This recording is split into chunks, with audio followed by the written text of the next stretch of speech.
Le 22 juin 2017 à Paris La Défense, les clients de Minitab vous parlent d'analyse de données, de qualité et d'innovation, et les formateurs de Minitab vous éclairent sur les fonctions logicielles ayant permis le succès de leur projet. Madame Marpeau de l'établissement français du sang de Bourgogne-Franche-Comté montrera comment elle a utilisé les intervalles de tolérance pour déterminer la plage de variation des constituants de poche de sang. Donc, on déleucocyte les produits sanguins, c'est-à-dire qu'on enlève tous les leucocytes, enfin une grande partie des leucocytes des produits sanguins. Et pour vous donner une idée, donc physiologiquement, dans une poche de sang totale qui vient d'être prélevée, donc on a à peu près entre 5000 et 8000 globules blancs par microlitre. Donc on prélève 480 millilitres chez les donneurs de sang. Donc ça fait en quantité de globules blancs dans notre poche 38,4 10 puissance 8 leucocytes dans la poche, ou 3840 10 puissance 6. On a une norme donc, qui nous dit qu'on doit être inférieur à 1 million de leucocytes. Donc cette poche donc, subit des transformations pour pouvoir donc, atteindre ce niveau-là. Et effectivement, on atteint, donc en moyenne, on passe donc de 8000 à 0,5 GB par microlitre, dans 300 millilitres. La poche, elle fait à peu près 300 millilitres. Ce qui fait qu'on a 300 millilitres par 0,5, on a 0,15 10 puissance 6, on raisonne toujours en fait en quantité, parce que c'est vraiment ce qui va être transfusé chez le patient, donc on ne raisonne pas en concentration, mais en quantité, parce que c'est ce qu'on va donner au patient. Donc ce qui fait qu'on passe, vous voyez, de 3840 10 puissance 6 à 0,15, donc on a une déleucocytation assez impressionnante.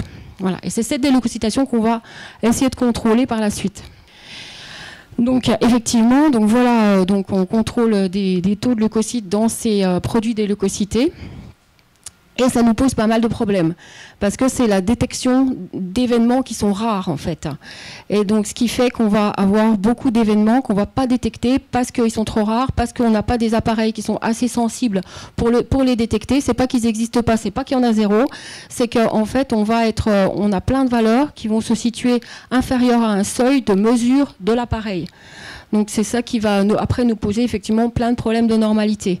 Donc voilà, donc là c'est l'ensemble, ça c'est l'ensemble des données qu'on a contrôlées en 2016.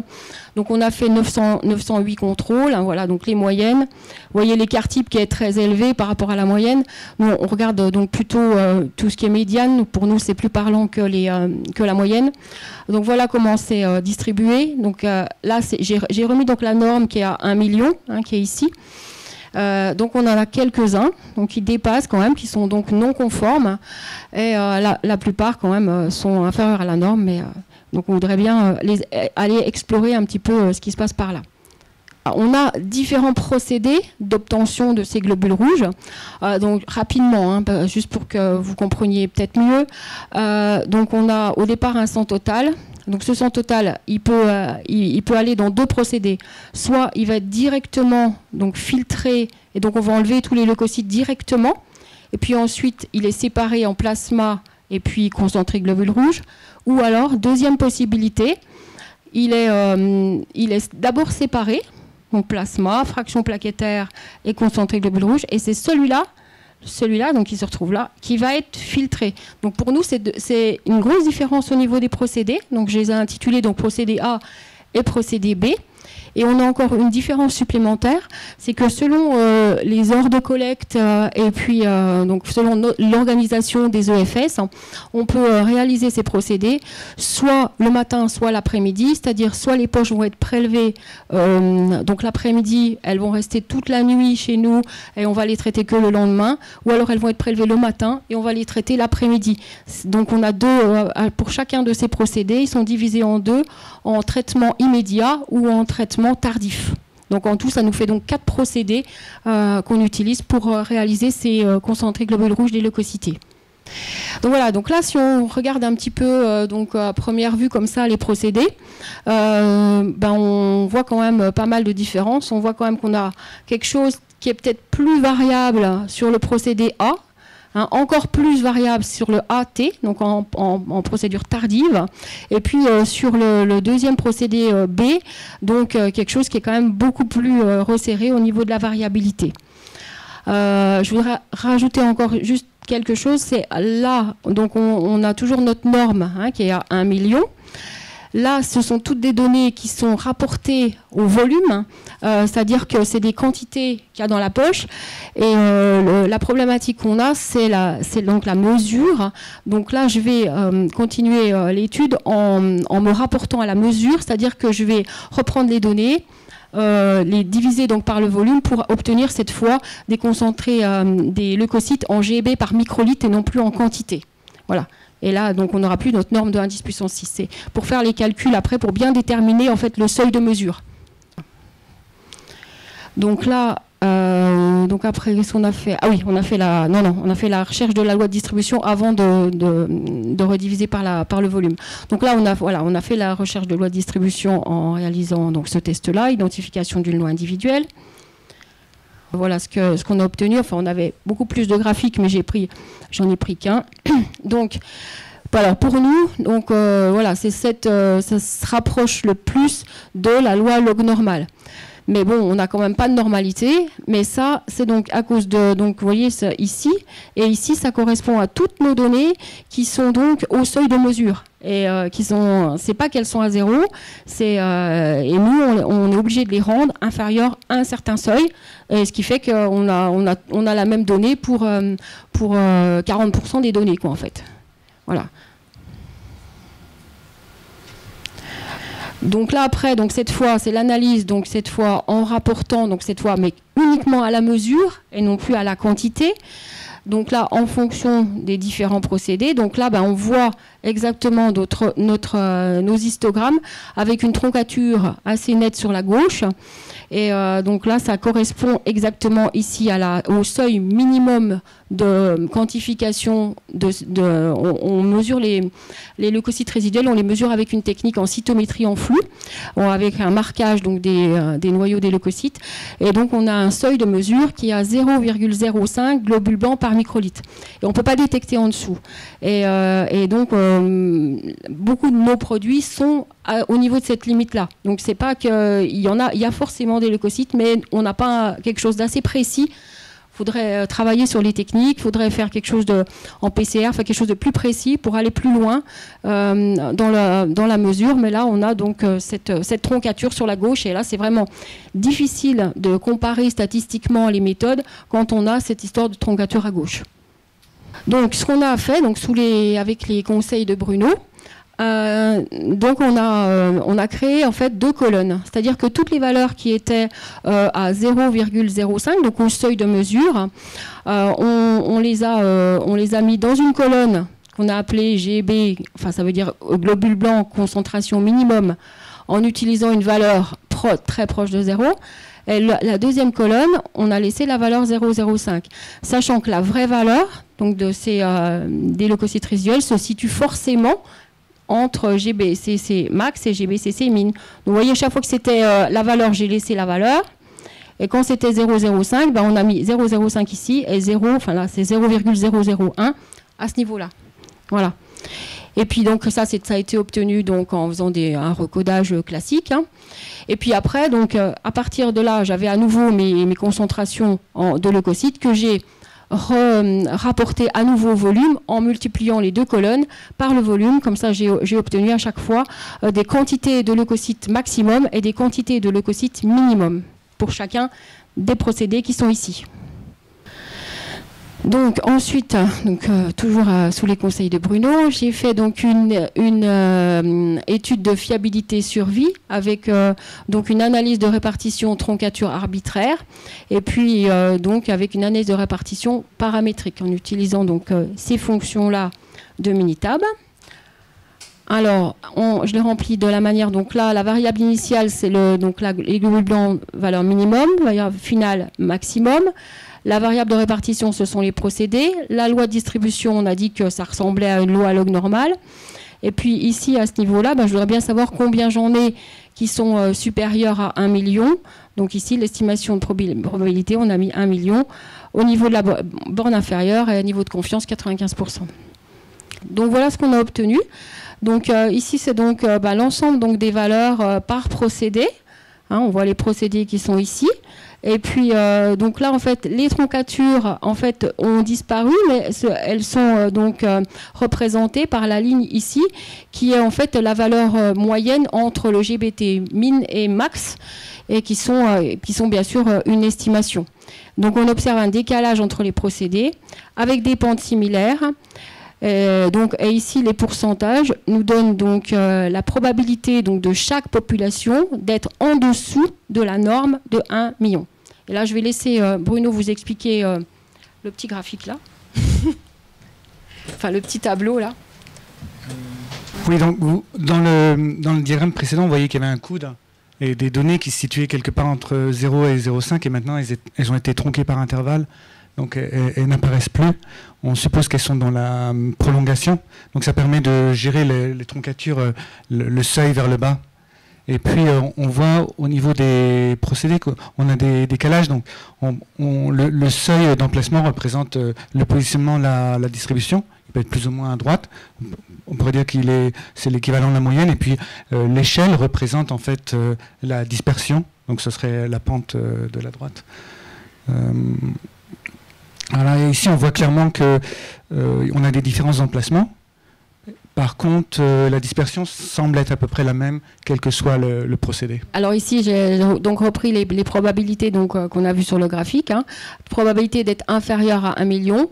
Donc on peut, par procédé, on peut regarder que effectivement, donc, le procédé où la probabilité elle est la plus faible d'être inférieure à 1 million, c'est donc le procédé ATA. Donc où on estime des non-conformités à 2,08.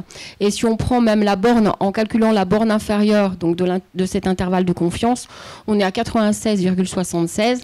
Donc là, ça fait 3,24% de non-conformes, sachant que la norme, elle nous dit, ça, je ne voulais pas préciser au début, mais dans la norme qui est au journal officiel, on nous dit qu'il faut que les produits soient inférieurs à 1 million de leucocytes dans 97% des cas. C'est-à-dire qu'on est en estimation de probabilité sur la population, pas sur l'échantillon contrôlé. Hein. Et donc là, ce qui veut dire que ce process-là, il est quand même problématique. Et donc après, voilà, on a fait un test d'égalité d'échelle entre justement les différentes droites représentant les procédés. On voulait tester l'équivalence des différents procédés. Ici, on a testé l'égalité d'emplacement, voir s'il y avait des décalages entre les différents procédés. On voyait bien graphiquement tout à l'heure qu'il y avait bien des décalages. Et ici, vous avez une valeur de P qui confirme bien qu'on a une différence qui est statistiquement significative entre les différents procédés. Et donc, on a des performances qui sont vraiment différentes. Voilà, et après on a testé 2 à 2 entre procédés pour voir quels procédés différaient les uns des autres. Donc l'hypothèse nulle, c'est que la différence est égale à 0 et en fait on voyait qu'à chaque fois on avait des différences significatives entre tous les procédés quand on les comparait 2 à 2. Donc globalement il y a une différence et en fait tous les procédés sont différents les uns des autres quand on fait des comparaisons 2 à 2. Donc on voit bien qu'à aucun moment on a le 0 qui est compris dans notre intervalle de confiance. Donc ce qui nous dit bien que 2 à 2, les procédés sont tous différents entre eux. Bon, pour moi, c'était un peu une surprise, j'avoue. Donc là, ça c'était pour la partie leucocyte résiduel, donc la première partie. Et donc la deuxième partie, donc là on a travaillé sur le principe actif du produit, c'est-à-dire qu'il faut que ça soit efficace pour les patients, il faut qu'on puisse remonter l'hémoglobine des patients, donc il faut qu'on ait toujours en quantité totale, hein, plus de 40 grammes d'hémoglobine dans 95% de la population. Et pour l'hématocrite, donc la viscosité du sang, hein, il faut que ça soit compris entre 50 et 70%. Alors là, on travaille toujours avec nos 2 différentes méthodes d'obtention de nos concentrés de globules rouges, des leucocytés, mais cette fois, on est uniquement sur 2 méthodes parce que le fait qu'on fasse ça le matin ou l'après-midi, ça ne change rien, quoi, en fait. Donc l'objectif est de déterminer si 95% de la population obtenue remplit ces 2 conditions de qualité pour chacune des 2 méthodes. Donc, alors, une petite étude de normalité. Donc, pour la méthode A, alors c'est à la fois l'hémoglobine. Voilà, l'hémoglobine, elle est sur le graphique du haut. Là, c'est l'hémoglobine. Donc là, on voit pour la méthode A, on a quelque chose qui est parfaitement normal, qui est vraiment bien. Pour l'hématocrit aussi. Par contre, au niveau de la méthode B, on a quelque chose qui est... On n'a pas vraiment la normalité, ni pour la quantité d'hémoglobine, ni pour le pourcentage d'hématocrit dans les poches. Donc, on va explorer un petit peu cette méthode pour voir si on trouve une autre loi de distribution pour la méthode B. Voilà, donc en fait, on a travaillé donc sur l'identification d'une loi individuelle pour les paramètres de la méthode B, et donc par voilà, on pouvait faire soit Box-Cox ou Johnson, ou alors on pouvait faire Weibull. Alors donc là, le calcul, donc on a calculé les intervalles de tolérance pour le principe actif de la méthode B. Donc là, avec oui, c'est vous. Donc là, ça c'est du Minitab 18, puisque là cette fois on peut calculer l'intervalle de tolérance avec la loi de Weibull, mais on voit que ça, en fait, on n'a pas un énorme changement avec ce qu'on avait auparavant dans la 17 qui calculait sur le non paramétrique. Donc voilà, on obtient des résultats équivalents, donc intervalle unilatéral avec uniquement une borne inférieure. Et donc après, pour la méthode A, là c'est assez simple parce que là on a quelque chose qui est normal. Donc on calcule les intervalles de tolérance. Là je les calcule avec Minitab 17. Et puis donc borne inférieure, voilà, 95%. Puisque là je mets borne inférieure puisque on doit être supérieur à 40 grammes d'hémoglobine. Hein, c'est pas. Donc voilà. Donc là on voit que donc voilà comment c'est réparti. On voit l'intervalle de confiance. Donc là on est à 50, notre intervalle de confiance il commence à 50 grammes, donc on est largement au-dessus des 40 grammes qui est la norme. Donc là on a attendez, c'est où, voilà, 49,7 en borne inférieure, donc on est bien. Et pour les capabilités, c'est-à-dire que pour l'hématocrit, en fait, on a choisi de travailler en capabilité parce qu'on avait un seuil minimum et un seuil maximum. Donc, avec la méthode A, donc on a obtenu un CP à 1,11.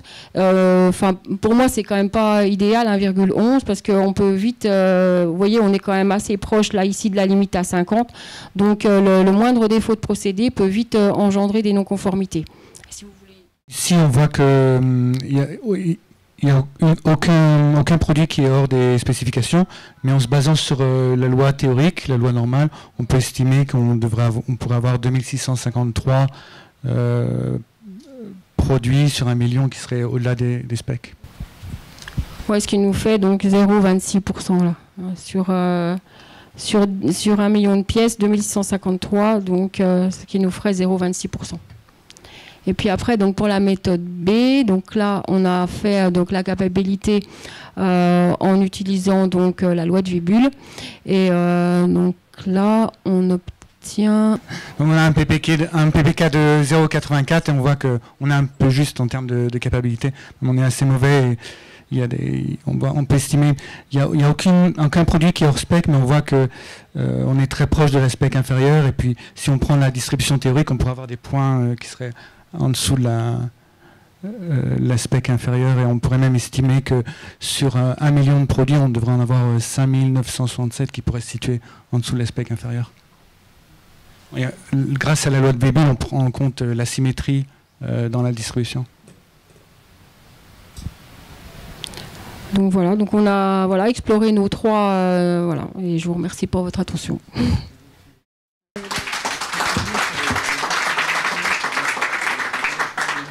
Juste une question sur la troncature en fait, parce que ça nous on ne l'utilise pas. Moi je travaille dans la pharmacie et on a aussi ce genre de problème au niveau bactériologique. Ah oui. Par contre, quel est l'intérêt d'utiliser une troncature par rapport à enlever carrément les valeurs et ne pas les tenir compte, les valeurs qui sont en dessous du seuil de quantification? En fait, on les a pas enlevées. Ouais. On les a pas enlevées, on les a estimées. Ouais. Voilà, on s'est dit ils sont entre 0 et 0,05, on va les estimer parce que justement il faut surtout pas les enlever, c'est important de savoir qu'on en a tant de pourcents pour chacun des process en dessous de la... Donc elles sont pas enlevées du tout, elles sont estimées. D'accord. Et non, mais c'était ma seule question. Ok, merci. Moi j'ai une question par rapport... Tu as testé les procédés, mais tes entrées risquent d'être différentes, parce que chaque poche de sang risque d'être différente, les contenus à l'entrée. Donc, comment tu fais pour faire la différence entre la variation de l'entrée et la variation dans le procédé? On a quand même des méthodes maintenant à l'EFS qui nous permettent de standardiser le plus possible les poches, c'est-à-dire qu'on va prélever entre 450 et 480 millilitres, pas en dessous. On va tester l'hémoglobine de tous les donneurs et tester. Elles vont être écartées si elle est par exemple à 9 ou voilà, la poche sera écartée. Après on a des moyens, on a des centrifugations qui sont vraiment standardisées. Donc on obtient presque, on essaie d'obtenir le plus possible les produits standardisés quand ils sont après préparation. Voilà. Mais effectivement, on peut toujours avoir ce problème-là où on a une petite femme qui va donner et on va avoir un hémoglobine à 12 et du coup, notre poche elle va être un peu inférieure. Mais voilà, on peut, oui. Qu'est-ce qui pourrait expliquer, pour le deuxième test que vous avez fait, qu'est-ce qui pourrait expliquer qu'il y a une population qui suit une loi normale et l'autre une loi de Weibull? Ouais, mais je sais, j'ai pas expliqué, mais je sais pourquoi. Je voulais pas vous encombrer l'esprit. Oui, c'est intéressant. Non, en fait, en réfléchissant après, en fait, dans cette population, il y a deux populations. Parce que c'est en fait avec la méthode B, c'est une méthode, je ne sais pas si vous avez vu au début, qui nous permet d'obtenir une fraction plaquettaire et avec lequel on va faire des plaquettes et on va réaliser donc ces produits plaquettaires selon notre besoin en plaquettes. Ce qui veut dire qu'une partie de cette population, on va faire des plaquettes avec. Donc on va enlever un peu plus de produits, il va en rester un peu moins. Et donc c'est dans la même méthode B, on a deux façons de faire, mais qu'on n'a pas identifié ici. Et on s'en est aperçu après avec Bruno et j'ai dit bah oui c'est ça c'est sûr. Donc ça en fait on s'est dit c'est deux lois normales. C'est pour ça que j'étais pas très d'accord d'utiliser une loi de Weibull, mais on peut l'utiliser pour montrer là. Mais en fait c'est deux lois normales et je pense que dans l'avenir il fallait que j'identifie. Mais là il fallait que je recherche mes 400 poches une à une pour savoir laquelle était dans quelle population. Donc j'ai pas fait. Il y a une explication, ouais. D'accord. Et pour la première, en revanche, alors j'ai pas vu la log normale parce que dans la loi, l'identification de la loi, ça me paraissait pas le log normal. Mais qu'est-ce qui pourrait expliquer qu'on avait une log normale pour le premier test que vous avez fait? Le premier test, on sait pourquoi? Non, ça répond plus à la loi log normale, mais ça a toujours été comme ça. On est toujours embêté avec cette troncature, mais le reste, effectivement, est plus une loi log normale. Puis, surtout, on a choisi aussi celle-là parce qu'elle est facile à utiliser. Oui. Quand on veut transformer en log, c'est ce qu'il y a de plus simple, quoi. Okay. Puis ça nous parle plus. Le sang, en fait, il est conservé à 20 degrés, enfin, entre 20 et 24 toute la nuit. Et ce qui fait le filtre est moins robuste. Le filtre, parce que c'est un filtre qui va filtrer le sang total et non pas le concentré globule rouge. Et c'est un filtre qui est moins robuste, qui doit retenir les plaquettes en même temps. Et c'est une méthodologie qui est moins robuste que l'autre. Et ça a toujours été comme ça. Et là où on a des non-conformités, c'est toujours sur ce dispositif-là. Oui. Étant donné qu'on est dans le domaine de la santé, on a quand même vu que ce soit avec la méthode A ou la méthode B, on restait très près de vos bords. Et qui dit bord, comme vous dites, ça veut dire non-conformité. Et non-conformité, pour vous, ça veut dire quoi? Une poche qui est jetée ou... Ouais, alors en fait oui, on contrôle pas toutes les poches. Là, il s'agit de contrôle par échantillonnage. Hein. C'est pas les contrôles. Ces contrôles ne sont pas obligatoires. Ils sont là pour attester de la conformité des processus. Et donc en fait, on réalise des échantillonnages. C'est-à-dire que sur 100 poches, mettons, on va en contrôler 10. Ou 5 et elles vont être bien choisies au hasard, pas les 5 le même jour, etc. Donc là, si elles sont non conformes, alors quand on les détecte non conformes, effectivement on les écarte du circuit, on les jette ou alors on les retraite. Si on peut les retraiter, c'est-à-dire faire qu'elles peuvent rentrer à nouveau dans le système et puis après, à partir d'un certain seuil de non conformité, là on va faire du contrôle, le mois suivant on va faire un contrôle renforcé renforcée, c'est-à-dire on va contrôler le double de ce qu'on contrôle habituellement. Si, et cette fois, si c'est à nouveau non conforme, après on va voir le fournisseur, enfin on fait une étude d'analyse de cause, on va voir le prélèvement, la préparation, les infirmières qui ont prélevé, enfin on fait toute une étude de cause. On récupère souvent les dispositifs, les fils qu'on renvoie aux fournisseurs. On travaille aussi avec les fournisseurs, donc vraiment pour analyser toutes les causes de non-conformité. Et il nous est arrivé, comme on le disait tout à l'heure, donc d'arrêter donc ce process et mais après c'est difficile parce que nous on est sur des marchés publics, donc on a un dispositif qui est imposé. Et moi, à un moment, il y a quelques années, on avait 2 dispositifs et nous, on en avait arrêté un parce qu'il ne nous convenait pas. Et on était passé sur le 2e. Mais c'est compliqué parce qu'avec les marchés publics, souvent on n'en a qu'un seul. Et il faut vraiment se battre pour le faire changer. Et une dernière question au niveau des deux méthodes. Il n'y a rien qui vous permet de recentrer un peu... de décaler les résultats vers le milieu, vers la médiane, comme vous avez dit. Alors, ce qui serait possible de faire, c'est de faire travailler les gens la nuit, parce que voilà, il faudrait en fait traiter les poches assez rapidement après le prélèvement, pour que c'est le temps d'attente qui fait que les leucocytes passent plus facilement dans le filtre. Donc, il faudrait qu'on fasse travailler les gens la nuit, mais pour l'instant, c'est pas là. Alors moi j'ai une question, est-ce que vous avez envisagé de retravailler sur le procédé? Par exemple, on sait que la température a un effet sur la conservation du sang ou les centrifugations, etc. C'est-à-dire au niveau de l'EFS et pas seulement avec les fournisseurs, de travailler vous dans votre procédé global? Ah oui, ça fait longtemps qu'on travaille là-dessus. Alors c'est vrai qu'effectivement, quelquefois ça marche mieux quand on met les poches à plus 4 degrés. Mais néanmoins, si on met les poches à plus 4 degrés derrière, on ne peut plus fabriquer de plaquettes. Donc voilà, ça c'est un problème. Pour la première méthode, on ne fabrique pas de plaquettes, donc ça on pourrait le faire. Mais pour l'instant, ça ne se fait pas dans les EFS en général. Ça ne se fait pas de cette manière-là, mais voilà, peut-être, oui. Mais on travaille beaucoup. C'est vrai qu'on travaille sur la conception du filtre beaucoup plus avec les fournisseurs que dans notre méthodologie, en fait. Merci. Oui, merci.